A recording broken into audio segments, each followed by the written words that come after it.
Hello friends, આજે બનાવીશું ગણેશ ચતુર્થી માટે ગોળ ચૂરમાના લાડુ. પરફેક્ટ રીત અને પરફેક્ટ માપ સાથે જોઈએ તો લાડુ કઈ રીતે બનાવીએ. તો અહીંયા મેં 2 વાટકા જેટલો ઘઉંનો કરકરો લોટ લીધો છે. તેમાં મેં 3 ટેબલસ્પૂન જેટલું ઘી એડ કરીશ. હવે ઘીના મોણને લોટમાં સારી રીતે મિક્સ કરી લેશું. આની પહેલા પણ મેં મોતિયાના લાડુ, ચૂરમાના લાડુ પણ મૂક્યા છે, જેની લિંક પણ તમને ડિસ્ક્રિપ્શન બોક્સમાં મળી જશે. અને તમને કયા લાડવા ભાવે છે એ મને કમેન્ટમાં જરૂરથી જણાવજો. આ રીતે મોણ આપણે મિક્સ કરતા જો મુઠ્ઠી પડીને આ રીતે ભેગું કરીએ એટલે ભેગું થઈ જાય લોટ, એટલે આપણું લોટમાં મોણ પરફેક્ટ છે. હવે એમાં લોટમાં થોડું થોડું પાણી એડ કરીને આપણે ભાખરી જેવો કઠણ લોટ બાંધવાનો છે. જો લોટ બાંધતા લોટમાં પાણી વધારે પડી જાય ને લોટ ઢીલો થઈ જાય તો થોડો ઘઉંનો કરકરો લોટ કે થોડો રવો એડ કરીને લોટને કઠણ કરી લેવાનો છે. હવે લોટમાંથી આ રીતે આપણે નાના નાના મૂઠિયા વાળી લેવાના છે. આ રીતે આંગળીના મદદથી વચ્ચે ટેરવા મૂકીશું એટલે આપણે અંદરથી મૂઠિયા સરસ તરાઈ જાય અને કાચા ન રહે. અને નાના નાના જ વારવાના છે ને પતલા. જાડા રાખશો તો અંદરથી લોટ કાચો પણ રહી શકે છે, એટલે નાના અને પતલા આ રીતે મૂઠિયા વાળવાના છે.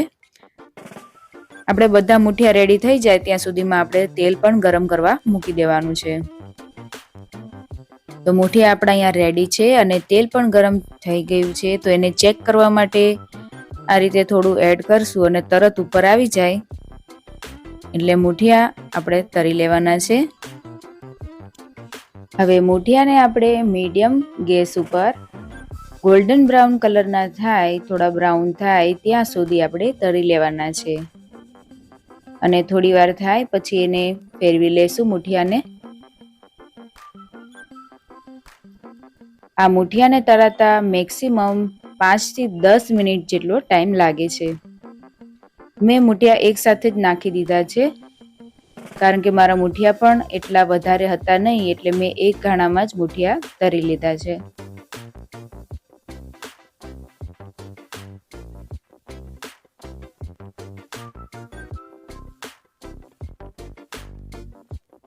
હવે મૂઠિયાનો કલર તમે જોઈ શકો છો, ગોલ્ડન બ્રાઉન કલર આવી ગયો છે અને ગેસની ફ્લેમ આપણે મીડિયમ આ રીતે રાખવાની છે. મીડિયમ ગેસ ઉપર જ મૂઠિયાને ફ્રાય કરીને બ્રાઉન કલર કરી લીધો છે. હવે મૂઠિયાને આપણે કાઢી લઈશું. આ લાડવાની અંદર મિલ્ક પાવડર એડ કરવાથી પણ શું થાય છે એ પણ હું તમને આગળ જણાવીશ. આ મૂઠિયા આપણા તરાઈ ગયા છે, તો હવે એને થોડા ઠંડા થવા દેશું. થોડા ઠંડા થઈ જાય પછી તેને આ રીતે નાના નાના પીસ કરી લેવાના છે, જેથી કરીને મિક્સર જારમાં આપણે પીસવાનું સહેલું રહે. પછી મિક્સર જારમાં એને કરકરો પાવડર કરી લેશું અને એક કાથરોટમાં કાઢી લેશું. હવે આ ડેરી વ્હાઇટનરનું જે મિલ્ક પાવડર છે એ આપણે આમાં યુઝ કરવાનું છે. આમાં મેં અડધી વાટકી જેટલો મિલ્ક પાવડર એડ કરું છું. મિલ્ક પાવડર એડ કરવાથી ચૂરમાના લાડુમાં ખૂબ જ સારો એવો ટેસ્ટ આવે છે. જો તમે ક્યારેય ચૂરમાના લાડુમાં આ મિલ્ક પાવડર એડ ન કર્યો હોય તો આ જ ચૂરમાના લાડુમાં આજ વખતે જરૂરથી ટ્રાય કરજો. હવે આમાં થોડું મેં જાયફળ છીણીને આ રીતે એડ કરું છું. જો તમારે મિલ્ક પાવડર ન નાખવો હોય તો પણ એને સ્કીપ કરી શકો છો. અને થોડો એલચીનો પાવડર એડ કરશું. આ ચૂરમાના લાડુમાં તમે રોસ્ટેડ ડ્રાયફ્રૂટ પણ એડ કરી શકો છો.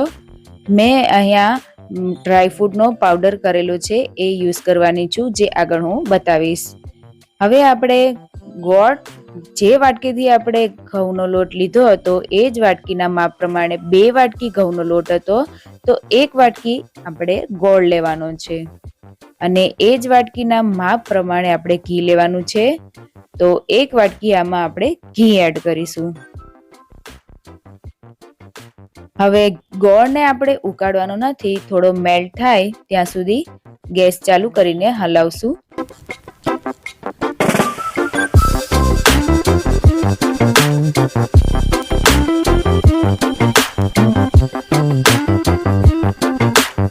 તમે 5 મિનિટ પછી જોશો તો આપણો ગોળ અહીંયા સરસ મેલ્ટ થઈ ગયો છે અને એને ઉકાળશો જાજો તો લાડવા આપણા કઠણ થઈ શકે છે. એટલે મેલ્ટ થઈ ગયો છે. હવે આપણે એમાં આપણે જે પાવડર ભૂકો કરીને રાખ્યો હતો કરકરો લોટનો એ એડ કરી દઈશું અને બધું સારી રીતે મિક્સ કરી લેશું. આ પરફેક્ટ માપ છે લાડવા માટે ઘી અને ગોળનું. તો આ પરફેક્ટ માપથી તમે પણ ચૂરમાના લાડુ જરૂરથી બનાવજો અને કહેજો ગણપતિ બાપ્પા મોરિયા. તો આ ચતુર્થીએ ગણપતિ બાપ્પા માટે આ ચૂરમાના લાડુ એકવાર જરૂરથી બનાવજો. બધું સરસ બરાબર મિક્સ થઈ ગયું છે અને આપણું ઘી અને ગોળ પણ રેડી છે. જો ઘી ઓછું લાગે તો એડ કરવું, પણ આમાં પરફેક્ટ છે એટલે ઘી નાખવાની જરૂર નહીં પડે. આ સ્ટેજ ઉપર આપણે ગેસને પણ બંધ કરી દઈશું. લાસ્ટમાં આપણે ડ્રાયફ્રૂટનો પાવડર કીધો હતો મેં એડ કરી દઈશું અને આને તમે સ્કીપ પણ કરી શકો છો, પણ લાડવામાં ખૂબ સારો ટેસ્ટ આવે છે ડ્રાયફ્રૂટનો, તો જરૂરથી એડ કરજો. હવે મિશ્રણ બરાબર તૈયાર છે લાડુ બનાવવા માટે. તો આ રીતનું જે લાડુ બનાવવાનું આવે છે તેમાં થોડો ખસખસ એડ કરીશું અને લાડુ બનાવવા માટે અહીંયા થોડું આ ગરમ છે ત્યારે જ આપણે એ સ્ટેજ ઉપર જ આપણે લાડુ બનાવી લેવાના છે. તમારી પાસે આવું મોલ્ડ ના હોય તો હાથેથી પણ લાડુ બનાવી શકાય છે. તો હાથેથી ટ્રેડિશનલ રીતે જે રીતે લાડુ બનાવાય છે એ રીતે લાડુ બનાવી શકો છો.